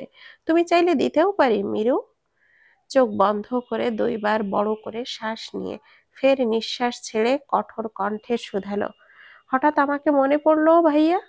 এতবার লাগাতার কল করে যাচ্ছেন, 12বার। খুব জরুরি দরকার? বাহ, বেশ দরকারের কথা বলছো তো, যেন আমি তোমার অপরিচিত। আমি কি বলেছি আপনি আমার অপরিচিত? আপনি আমার ভার্সিটির সিনিয়র ভাই, অপরিচিত হতে যাবেন কেন? বর্ণ বাঁকা হাসলো, ফের শুধালো, শুধু এইটুকুই, আর কিছু না? মীরা তাচ্ছিল্য হেসে খানিকটা অভিনয় ধরল। এতটুকুই তো, আর কি থাকবে? আপনি বলুন, কেন কল করেছেন? বর্ণর কাছে জবাবটা মনোপুত হলো না। সে জেনেছিল মীরা মুভ অন করেছে, সামনে তার বিয়ে। মীরা কিন্তু তার সব খুব ইমোশনাল একটা ফুল মেয়ে। সে নিশ্চয় নিজের একটা সময় ভালোবাসার মানুষটার কণ্ঠ শুনে আবেগে ভেসে যাবে, এমনটা আশা করেও হতাশ হলো বর্ণ। নিজের আকাঙ্ক্ষাকে খানিকটা দমন করে রাখার বৃথা চেষ্টা করে শোধালো, কেমন আছো? মীরার এবার স্বতঃস্ফূর্ত জবাব এসেছে। সেই জবাব নেই কোনো মলিনতা, আর নেই কোনো ঠেকে যাওয়ার ভাব। আলহামদুলিল্লাহ, আল্লাহ অনেক ভালো আছি ভাইয়া। আপনি কেমন আছেন? বর্ণ থতমত খেয়ে গেল। সেও কি মীরার মতো এভাবে নির্দ্বিধায় বলতে পারবে? না, পারবে না, কারণ সে ভালো নেই। গতকালই সে তার 6 মাসের শিশু পুত্রকে নিয়ে জাপান থেকে এসেছে, আবার চলে যাবে। এদিকে বর্ণকে চুপ থাকতে দেখে মীরা তাচ্ছিল্য হাসে। সে মনে মনে বলে, বেঈমানরা সুখেই থাকে। কিন্তু মুখে বলল, ভাইয়া, কোনো কথা না থাকলে ফোনটা রাখবো? I am so tired. হুট করে বর্ণ বলে ফেলল, I want you back Mira. হকচকালো মীরা। হঠাৎ নিজের কর্ণকুহরে প্রবেশ করছে শব্দগুলো। সে শুনেও যে এর গুরুত্ব ঠাওর করতে পারল না। বিস্ময়ে হতবুদ্ধি হয়ে শুধালো, what? Yes, I want you back, please Mira. Mira তৎক্ষণাৎই তেতে উঠল, ক্রোধে বিহ্বল হয়ে বলতে লাগলো, you are sick. Are you gone mad? How could you be so seamless? Mira, দেখো, ভুল তো মানুষই করে, আমিও করেছি আসলে। Stop, no more words. আমাকে পুতুল পেয়েছেন না? যখন মন চাইবে খেলবেন, তারপর মন ভরে গেলে ছুঁড়ে ফেলে দিবেন। ফের আবার খেলতে ইচ্ছে হলো খেলবেন। শুনে রাখুন মিস্টার বর্ণ আহমেদ, এই মীরা কোনো পুতুল নয়। সে এখন আর 3 বছর আগের মীরা নয়। সে বদলেছে, আমূলে পরিবর্তন হয়েছে। ফার্দার আমাকে কল করবেন না। মীরা, মীরা প্লিজ, মীরা শোনো। মীরা আর এক মুহূর্ত অপেক্ষা না করে কলটা কেটে নাম্বারটা ব্লক করে দেয়। এদিকে বর্ণ বারবার ট্রাই করেও মীরার নাম্বারে কল লাগাতে পারছে না। সে রেগে নিজের ফোনটা ছুঁড়ে ফেলে। এই শব্দে বর্ণর ছেলে বর্ষণের ঘুম ভেঙে যায়। সে কেঁদে উঠলে বর্ণ বিরক্ত হয়ে নিজের মাকে ডাকে। কল কেটে মীরা মুখ ঢেকে মাথা নিচু করে বসে আছে। না, সে কাঁদছে না, বরং আফসোস হচ্ছে, কষ্ট হচ্ছে। তার জীবনে আবারও কেন অতীতের ধেয়ে ছায়া ধেয়ে আসছে। নিজের মতো সবকিছু খুব সুন্দর করে গুছিয়েই তো নিচ্ছিল। তার ক্যারিয়ার নিয়ে সব স্বপ্ন পূরণ হচ্ছে। তার পরিবার খুশি, বিয়ে করতে চলেছে এক ভালো মনের মানুষকে। একটা ছোট্ট বাচ্চার মায়ের পরিচয় পেতে চলেছে। সে উপলব্ধি করলো তার কপালের রগগুলো দপদপ করছে। মাথা ব্যথা যে আবারও তাকে নিজের সাথে আষ্টে পৃষ্ঠে জড়িয়ে নিবে, তা বুঝে ঠান্ডা হয়ে যাওয়ায় কফির সাথে এক মাইল্ড ডোজের স্লিপিং পিল ও 2টো প্যারাসিটামল খেয়ে নিল। টাফলিন তার পছন্দ না, কারণ টাফলিনের অভ্যাস লেগে গেলে সেটার সাইড এফেক্টে ভুগতে হবে। তারপর সে আলো নিভিয়ে মশারি দিয়ে শুয়ে পড়ল। নিজের ব্রেনকে বড় সম্পর্কিত কিছু চিন্তা করতে দিল না। শেহজাদ ফ্রিসার নিয়ে বাগানে কিছু সময় ছোট ছোট চারা গাছ লাগাচ্ছে ও অন্যান্য গাছের মাটি ঠিক করে দিচ্ছে। কিন্তু ফুল ও ফুলের গাছ নার্সারি থেকে কিনে এনেছে। গাছের যত্নে তারা মালি রাখে না। টাইম পাস হিসাবে গার্ডেনিং বেশ ভালো একটা উপলক্ষ। কিছু গাছ মরে গিয়েছিল, তাই সেসবের রিপ্লেসমেন্ট এবং নতুন অন্যান্য গাছের চারা এনেছে। ফ্রিসা পনির আর পাইনাপেলের ছোট একটা লিকেজের কাছে গিয়ে কিছুক্ষণ দুষ্টুমি করে শরীরে কাদা মাখিয়ে নিয়েছে। শেহজাদ খানিক রাগ দেখিয়ে ওকে বকে, তোমাকে নিষেধ করছিলাম না? তাও ওখানে গিয়ে কেন? সরি বাবা, আমি যা পাইপের ছিদ্রটা বন্ধ করতে গিয়েছিলাম। শেহজাদ আর কি বলবে। ফ্রিসাকে বাসার ভেতরে নিয়ে যায়। মিসেস শাহিদা ড্রয়িং রুমে বসে টিভি দেখছিলেন।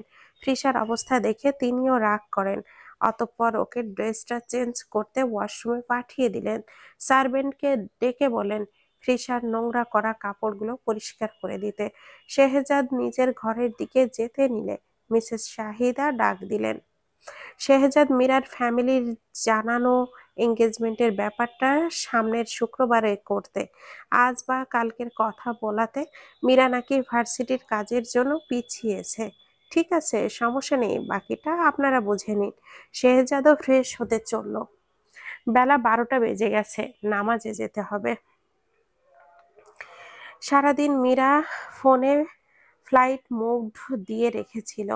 ওয়াইফাই অন ছিল, তাই জরুরি কিছু থাকলে ইমেল ও হোয়াটসঅ্যাপে সেরে নিয়েছে। রাতে ফ্লাইট মোডটা অফ করতেই প্রায় ঘন্টাখানেক পরই আবারও আরেকটা অচেনা নাম্বার থেকে কল আসা শুরু করে। মীরা এবার আর ফোনটা তুলল না, ফোন ব্লক করে। আজ রাতেও ফ্রিসার সাথে কথা বলেছে মীরা। হঠাৎ ফ্রিসার জিজ্ঞাসা করে, ফেরি আন্টি, তোমার মন খারাপ? না তো, কেন বাচ্চা? ঠিক মতো কথা বলছো না যে? শেহজাদ পাশেই বসা ছিল।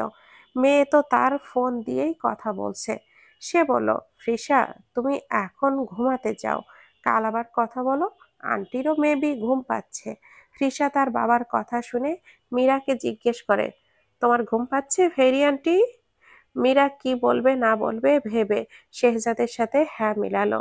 বলল, সরি ফ্রিসামণি, আন্টির একটু মাথা ধরেছে, কাল গল্প করব। হ্যাঁ, okay, take rest fairy aunty. Good night. Good night ফ্রিসামণি। মীরা ফোনটা কেটে সবার আগে সিম কার্ডটা খুলে ফেলল, তারপর ফোনটা বন্ধ করে রাখলো। দেখতে দেখতে 2টো দিন পেরিয়ে গেছে। আজ সোমবার। বাহিরে তপ্ত রোদ, সূর্যের ক্ষোভ, রাগ যেন ধরণীতে তাপদাহ সৃষ্টি করছে। কিছুক্ষণ ছাতা বা ছাউনি ছাড়া দাঁড়ালে মনে হবে শরীরের চামড়া ঝলসে যাচ্ছে। মীরা সবে মাত্র ভার্সিটি থেকে এসে পৌঁছেছে। আর আধা ঘন্টা পরেই তার ক্লাস। সে ডিপার্টমেন্টের করিডোরে গিয়ে নিজের অফিস রুমের কাছে যেতেই খুব পরিচিত একটা চেহারা দেখে যথাস্থানে থেমে যায়। ব্যক্তিটি যে তার কর্মক্ষেত্র পর্যন্ত পৌঁছে যাবে এতটাও কল্পনা করেনি। ব্যক্তিটি এগিয়ে এসে ঠিক তার মুখোমুখি দাঁড়ায়। সুধাই, কেমন আছো মীরু? মীরা জবাবে পরিবর্তে প্রশ্ন ছুড়ল, আপনি এখানে কেন এসেছেন? তোমার সাথে দেখা করতে মীরু। তুমি তো আমার নাম্বারটা বারবার ব্লক করে দিচ্ছ, তারপর তো তোমার নাম্বারে কলও আর ঢুকছে না। মীরা আশেপাশে চোখ বোলালো। দু একজন স্টুডেন্ট টিচারদের সাথে অপেক্ষা করছে বা এমনিতেই দাঁড়ানো। লোক সমাগম কম হলেও এখানটায় প্রতিটা টিচারদের বিচরণ থাকে। তাই সে বাহিরে বাকবিতণ্ডা না করে নিজের অফিস রুমের লক খুলে প্রবেশ করলো, সাথে বর্ণও। মীরার অন্য 2 কলিগ এখন রুমে নেই। একজন ক্লাসে আছে, আর একজন আজকের ক্লাস আরো পরে, তাই আর একটু পরে আসবে। মীরা দরজাটা লক করে নিজের চেয়ারে বসলো। দেখুন প্লিজ, এটা আমার কর্মক্ষেত্র, এখানে ঝামেলা করবেন না। আপনার সাথে কথা বাড়াতে আমি ইচ্ছুক না। আপনার নাম্বার বারবার ব্লক কেন করছি? কেন নিজের নাম্বারটা বন্ধ করে রেখেছি? নিশ্চয় আমি চাইছি না আপনার সাথে কথা বলতে। তারপরও কেন আমার পেছনে পড়ে আছেন? ভালোবাসি বলে? ভালোবাসি শব্দটা যেন মীরার কর্ণে উত্তপ্ত লাভার ন্যায় শোনালো। তৎক্ষণাৎই নয়নে বারিধারা ভর করলো। ক্ষিপ্ত স্বরে বলল, আপনার ওই পিছলে যাওয়া জবানে এই শব্দটা উচ্চারণও করবেন না। আপনার জবান ক্ষণিকেই রং বদলায়। অন্তত কাউকে ভালো তো আপনি বাসতে পারেন না, শুধু নিজেকেই ভালোবাসতে পারেন। আপনার ভালোবাসা হচ্ছে চোখের মায়া। মীরার চোখে চোখ মেলাতে পারল না বর্ণ। নতমস্তকে মিনতি করে বলল, আমি একটা ভুল করে ফেলেছি, আসলে বুঝতে পারিনি। ওখানে গিয়ে আমি টোটালি একা হয়ে পড়েছিলাম। তারপর মিটুস্যুকে সাথে পরিচয় হয়। তারপর থামুন, আপনার প্রেম কাহিনী শুনতে চেয়েছি আমি। আপনি আপনার লাইফে কি করবেন না করবেন আপনার ব্যাপার, আমাকে আর সেসবে দয়া করে টানবেন না। একবার যখন রাস্তা আলাদা হয়েছে তো হয়েছেই। বর্ণ করুণ দৃষ্টিতে চাইল, কিন্তু মীরা সেটাকে সম্পূর্ণ উপেক্ষা করে অন্যদিকে তাকিয়ে আছে। বর্ণ ফের বলল, শুনলাম বিয়ে করছো। মীরা জবাব দিতে না চাইলেও দিল, কারণ বর্ণকে বোঝাতে হবে সে অতীতে আটকে নেই। হ্যাঁ, শেহজাদ স্যারকে। মীরা কপাল কুঁচকে তাকালো, ফের বলল, সব তবে জেনেই এসেছেন, তাহলে প্রশ্ন করে নিজের ও আমার সময় নষ্ট কেন করছেন? মীরা, উনি তোমার স্যার হয়। হুম, তো? মীরা, ওনার একটা বাচ্চাও আছে, 5 বছরের। বর্ণ যতটা বিস্ময় নিয়ে কথাটা বলেছে, মীরা ঠিক ততটাই সরল কণ্ঠে জবাব দিল, হ্যাঁ জানি তো। তাও তুমি বিয়ে করছো? হ্যাঁ, আমি তো বাচ্চার জন্য বিয়ে করছি। সো প্লিজ, এভাবে বাচ্চা আছে বলে ভয় দেখানোর কোনো মানে হয় না। ওকে ফাইন, তুমি যখন বাচ্চার জন্য বিয়ে করছো তো তাহলে প্লিজ আমার লাইফে ব্যাক করো। আমার বাচ্চা তো আরো ছোট, মাত্র 6 মাস। ওর মা ওকে ছেড়ে চলে গেছে। মীরার মুখশ্রী তৎক্ষণাৎই কঠোর রূপ নিল। এতক্ষণ কিছুটা হলেও শান্ত হয়ে বিতৃষ্ণা নিয়ে জবাব দিচ্ছিল, কিন্তু এবারে চোখটা বন্ধ করে নিজের রাগ নিয়ন্ত্রণে এনে বলে, আপনার মতো গিরগিটির কাছে ফিরবো আমি? স্বপ্নেও না। আমার তো মনে হয় আপনার স্ত্রীও আপনার ফিতরত বুঝে গেছে। আপনার সুন্দর মুখশ্রী ও যত্নশীল ব্যবহারের আড়ালে লুকানো মানুষটাকে চিনে গেছে। আপনার মনে আছে আপনি কি কি করতেন, কতটা পসেসিভ কেয়ারিং ছিলেন আমার প্রতি। তখন যে কেউ দেখলে বলতো, এমন ভালোবাসা বিরল। আমি তো এতেই আটকে গিয়েছিলাম। যেই বর্ণ আমাকে সামান্যতম স্যাড ফেসে দেখতে পারতো না, সেই বর্ণ আমাকে দুঃখের সাগরে ধাক্কা দিয়ে নিজের সুখে থাকতে চলে গিয়েছিল। ভুলিনি আমি, শিক্ষা হয়েছে। কিন্তু আমি আপনাকে তখনও কোনো অভিযোগ করে কাঠগড়াতে দাঁড় করাইনি। সবসময় চঞ্চল আমি, শুধু নীরব হয়েছি। ভালোবাসতে শিখিয়েছিলেনও আপনি, সেটাকে ভেঙেছেনও আপনি। আমি কোথায়, শুধু তাল মিলিয়েছিলাম। সেই সময় কোনো মেয়ে আপনার ডেসপারেট ভালোবাসাতে তাল না মিলিয়ে থাকতে পারতো বলে আমার মনে হয় না। কারণ মেয়েরা তেমন লাইফ পার্টনারই তো চায়। আমার সব শর্ত মেনে নিয়েছিলেন। আমি গতানুগতিক রিলেশন চাইনি, তাও মেনে নিয়েছিলেন। আমি অসুস্থ হলে রাত বিরাতে হোস্টেলের বাহিরে এসে দাঁড়িয়ে থাকতেন, মনে আছে? এখন বুঝতে পারছেন কতটা গভীরভাবে আপনি আমায় ভেঙেছেন? যার প্রতিক্রিয়ায় আমি নীরবতা বেছে নিয়েছি। Meera, I am sorry, please Meera, একটা সুযোগ দাও। আমি কখনো তোমাকে কষ্ট দিব না। মীরার মাথার নিউরনগুলো দপদপ করছে। তার ক্লাসের আর 10 মিনিট আছে। কলিগের ক্লাসের সময় শেষ, এক্ষুনি হয়তো চলে আসবে। মীরা অনুনয় করে বলল, প্লিজ চলে যান, আমাকে আমার মতো ছেড়ে দিন। খুব খুব ভালো আছি আমি। আজ আপনার প্রস্তাবে রাজি হলে আমি একটুও ভালো থাকবো না। যেই আমি চোখ বন্ধ করে আপনাকে ট্রাস্ট করতাম, সেই আমি আপনাকে বিন্দু পরিমাণও ট্রাস্ট করতে পারবো না। এর কষ্ট বোঝেন?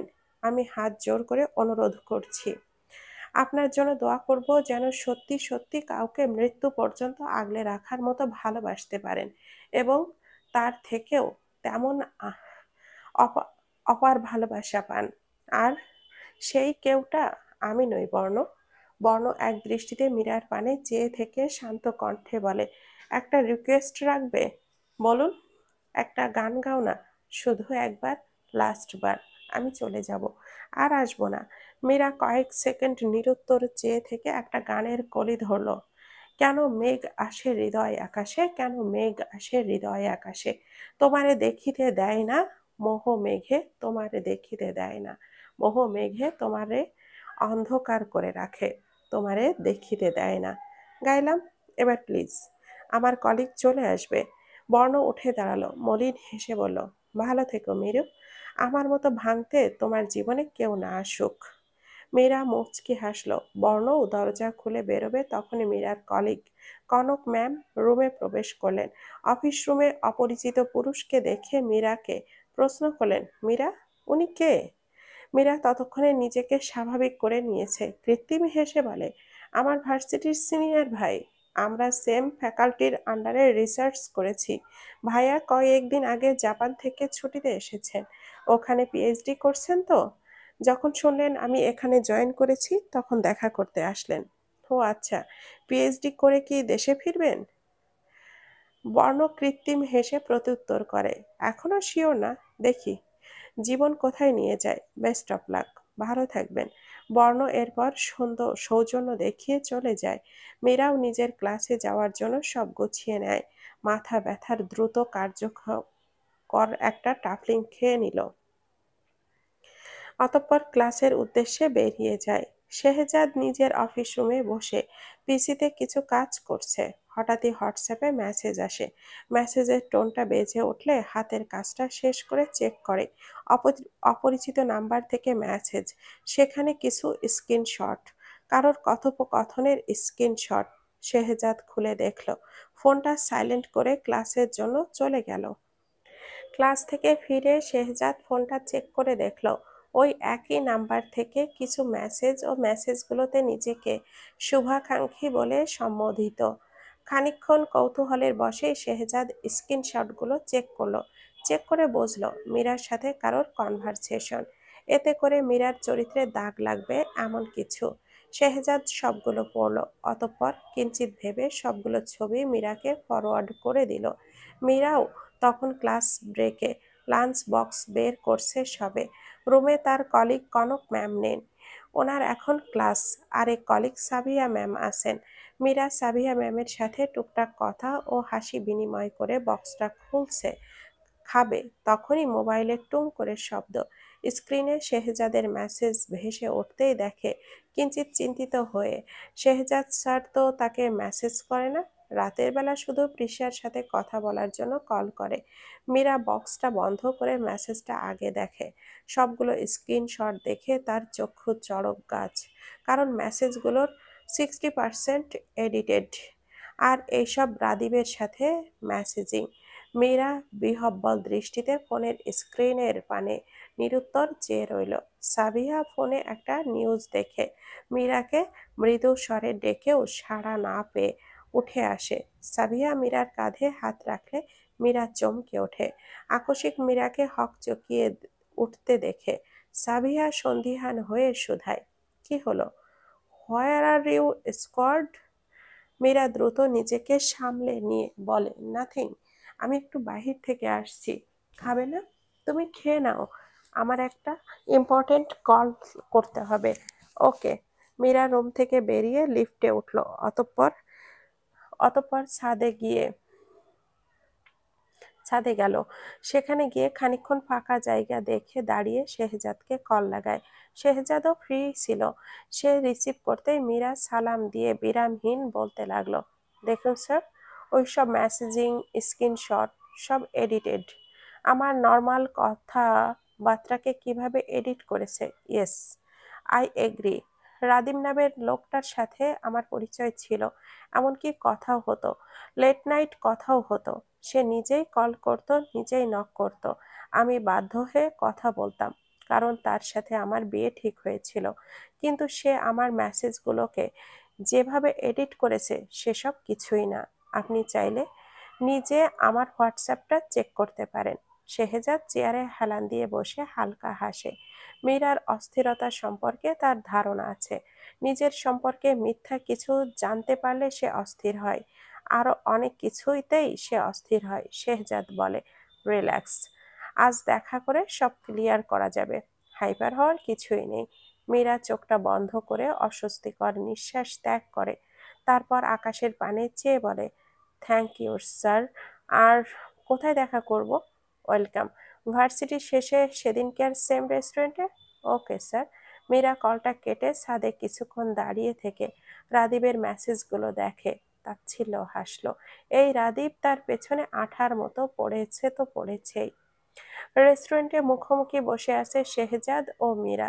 খাবার অর্ডার করা হয়েছে। শেহজাদ লক্ষ্য করলো মীরা কেমন যেন উদাসীন। সে জিজ্ঞেস করে, হোয়াট হ্যাপেন্ড মীরা?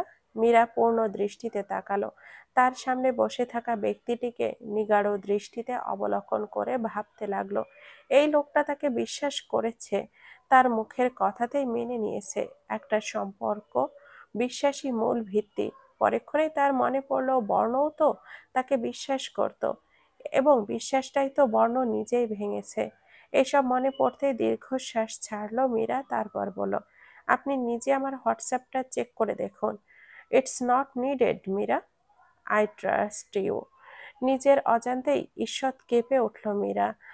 শেষ তিনটা শব্দ অতি সাধারণ হলেও এটার তীব্রতা বেশ অসাধারণ। মীরা টেবিলে রাখা পানির বোতল থেকে এক ঢোক পানি খেয়ে বলে, প্লিজ স্যার, আই ইনসিস্ট, আপনি চেক করলে আমি শান্তি পাবো। শেহজাদ ঈষৎ শব্দ করে হাসলো। তারপর বলল, মীরা, তোমার মনে আছে একবার তুমি আমার সাবজেক্টের মিড পরীক্ষাতে নাম্বার কম পেয়েছিলে? আসলে ওটা আমার টি এর গোনায় ভুল ছিল। তোমার 4 নাম্বার বেড়েছিল। তুমি এসে বলাতে আমি চেক না করেই নাম্বার বাড়িয়ে দিয়েছিলাম। কিন্তু নাম্বার বাড়ানোর পরেও তুমি যাচ্ছিলে না, কারণ আমি চেক করিনি। অস্থির হয়ে দাঁড়িয়েছিলে, বারবার বলেছিলে চেক করে দেখতে। আমিও বারবার বলেছিলাম it's not needed, but you are so stubborn. After that I check it. আর আমি কিন্তু জানতাম তুমি অত কম মার্কস পাবে না। খাতা তো আমি চেক করেছিলাম। মীরা লাজুক হাসলো। শেহজাদ মীরার ফোন নিয়ে রাদীবের সাথে মেসেজগুলো চেক করলো। পাশাপাশি রাদীবের মেসেজ এডিট করার কারণটা মীরা তাকে বলতে লাগলো। সব শুনে শেহজাদ বুঝলো রাজীব মীরাকে নিচু করতে চায়। সে ফের শুধালো। রাদীব বলল, তুমি আজ বর্ণর সাথে দেখা করেছো, আর বর্ণ দেশে ফিরেছে। অবাক হয় মীরা। বর্ণ দেশে আসার কথা রাদীব কিভাবে জানলো? আর আজ দেখা হয়েছে সেটাই বা কিভাবে? মীরা বলল, জি স্যার, বর্ণ কিছুদিন আগেই দেশে ফিরেছে। বৃহস্পতিবার রাত থেকে সে বিভিন্ন নাম্বার থেকে আমাকে বারবার কল করছিল। আমি ব্লক করতে করতে সিম কার্ডটাই খুলে ফেলেছি। আজ তো ভার্সিটিতে চলে এসেছে। তারপর সবকিছু ভালোভাবে শেষ করে তাকে বিদায় জানিয়েছি। কিন্তু এগুলো রাদীব কিভাবে জানে? That's my question. মেবি বর্ণর হঠাৎ দেশে আসাতে রাদীবের হাত আছে। That's my question. মেবি বর্ণই হঠাৎ দেশে আসাতে রাদীবের হাত আছে। You should ask him. বর্ণকে? ইয়া। মীরা বর্ণর নাম্বারের ব্লকটা খুলে কল করলো। প্রথমবার রিং হওয়াতে বর্ণ রিসিভ করে খুশি মনে। বলতে শুরু করে, মীরা, তুমি কল করেছো? তুমি আমাকে? মাঝপথেই থামায় মীরা। ফোনটা লাউডে দেওয়া। বর্ণর সব কথা শেহজাদও শুনতে পাবে। মীরা প্রশ্ন ছড়ে, আপনি রাদীবকে চেনেন? বর্ণ হতাশ হয়, অতঃপর মলিন স্বরে উত্তর করে, হুম, 1 সপ্তাহ আগে সে আমাকে ফোন করেছিল। আমি জানি না সে আমাকে কিভাবে চেনে এবং আমার ফেসবুক অ্যাকাউন্টও কিভাবে পেল। সে তাকে আমার শুভাকাঙ্ক্ষী হিসাবে পরিচয় করিয়ে দেয় এবং আমাকে বলে যে তুমি শেহজাদ স্যারকে বিয়ে করছো। মীরা শেহজাদের দিকে তাকায়, শেহজাদও তাকায়। মীরা বর্ণের উদ্দেশ্যে বলে, রাদীবের সাথে আমার বিয়ে ঠিক হয়েছিল, কিন্তু তার কুকীর্তি আমার সামনে চলে আসাতে আমি বিয়েটা ভেঙে দিয়েছি। তারপর থেকে সে নানানভাবে চেষ্টা করছে আমার ক্ষতি করতে। আমার ফ্যামিলির কাছে এসেও আমার নামে মিথ্যা কথা রটিয়ে গিয়েছিল। Stay away for him, it will be better for you. Good luck Borno. বর্ণকে কোনো প্রতিউত্তর করার সুযোগ না দিয়ে মীরা কল কেটে দেয়। বর্ণ কিছু বলতে চাচ্ছিল, কল কেটে যাওয়াতে দীর্ঘশ্বাস ফেলে ব্যালকনির হুইল চেয়ারে শরীর এড়িয়ে দেয়। মীরা শেহজাদকে বলে, সব ক্লিয়ার স্যার? রাদীব আমাকে খারাপ প্রুফ করতে চাইছে, এর ব্যবস্থা করা হবে। মানহানি করতে চেয়েছে সে। রিল্যাক্স। এখন খাবার চলে আসবে, গরম গরম খেয়ে নাও। মীরা স্বস্তির হাসি হাসে, সাথে শেহজাদও। বাড়ি ফিরে মীরা আরেক দফা অবাক হয়। তার ঘরে ফ্রিসা ঘুমিয়ে আছে। মীরা অবাক হয়ে তার বড় ভাবিকে ডাকে, মীরার ডাকে ফ্রিসা কিঞ্চিত নড়ে ওঠে। শারমিন এসে বলে, আস্তে কথা বলো। ফ্রিসা গাড়িতে ঘুমিয়ে গিয়েছিল। তোমার ভাই ওকে কোলে করে এনে শুইয়ে দিয়েছে। ভাবির কথা যেন মীরার মাথার ওপর দিয়ে গিয়েছে। সে স্নিগ্ধ প্রশ্ন ছড়ে, ভাইয়া ফ্রিসাকে নিয়ে এসেছে মানে? এর জবাব দিল মিসেস শাহিদা রেহমান। তিনি এসে হাসি মুখে বলেন, হঠাৎই আমার কাছে ফোন আসলো, আমি যেন ফ্রিসাকে নিয়ে জলদি তোমাদের বাসায় চলে আসি। আমিও তাই করলাম। গাড়িতে আসতে আসতে ফ্রিসা ঘুমিয়ে গেছে। মীরা মিসেস শাহিদাকে দেখে ও তার কথা শুনে আরো অবাক হয়। সে সালাম দিয়ে ফের শুধায়, আমি বুঝতে পারিনি আন্টি, কিছু কি হয়েছে? নিধি এসে হাস্যোজ্জ্বল কণ্ঠে বলে, হবে গো ননদিনী, যাও জলদি এই লাল শাড়িখানা পরে আসো তো। হাতে তার লাল জামদানি শাড়ি। হঠাৎ কি হচ্ছে মীরা ঠিক বুঝতে পারছে না। এত রাতে শাড়ি বা কেন পরবে? আর ফ্রিসা ও মিসেস শাহিদাও বা কেন এসেছে? মীরার মনে প্রশ্নের অস্থির পদাচারণা। মীরাকে এভাবে প্রশ্নাত্মক দৃষ্টিতে তাকিয়ে থাকতে দেখে শারমিন হেসে বলে, তোমার এঙ্গেজমেন্ট হবে আজ। চমকে ওঠে মীরা। বিস্ময়ে কিছুক্ষণ বাকরুদ্ধ থাকে। ফের হড়বড়িয়ে শুধায়, আজ? মানে এটা কখন সিদ্ধান্ত হলো? আমি তো কিছুই জানতাম না। শুক্রবার না বলা হয়েছিল? বলা হয়েছিল, কিন্তু তোমার মেয়ের বাবা ঘন্টাখানেক আগে কল করে বলল যেন আমরা এখানে আসি।